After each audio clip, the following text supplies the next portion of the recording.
Ito yung ihawan nila, barbecue, chicken. Oops, sorry. Kitchen nila. Si Diwata nasa kabila, nasa chicken ano niya.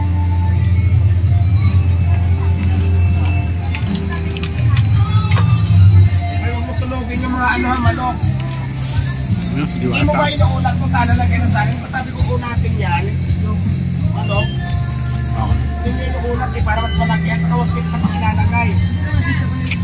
Barbecue sauce. Busy si Diwata ngayon.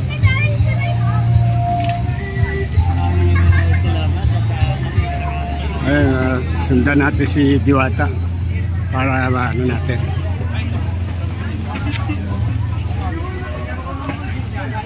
Asan yung isa?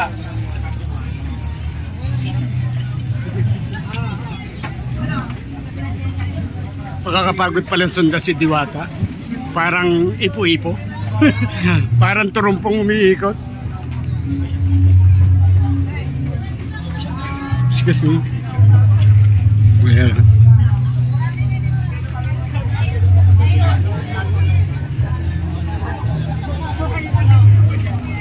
Ayan, nagbibigay siya ng instruction sa mga tao niya para ano yung serbisyo tsaka yung sa pagluluto inaano niya.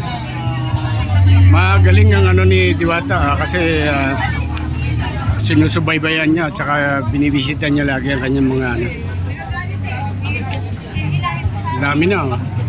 Buti umabot ako sa kaunti pa lang pila pero mahaba na rin yung inabot ko. Ayan.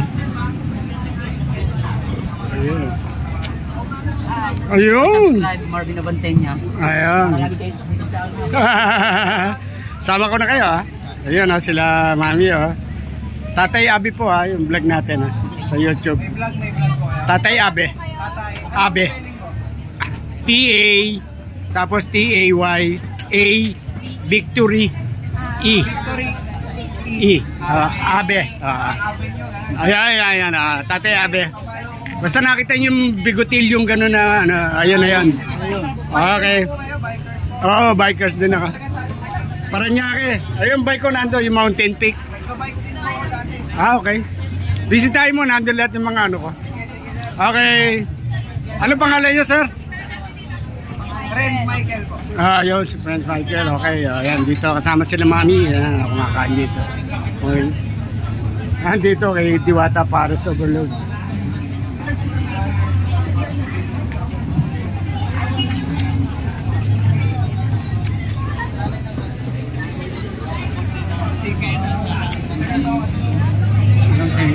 Diwata, busy talaga. Sa ano, inasikaso niya talaga mabuti yung ano ng sa kitchen, lahat. Inaano niya para maging maayos. Pangalan mo kayang? Anong vlog mo? Jolendan po. Jolendan ako, Tatay Abe. Tatay Abe.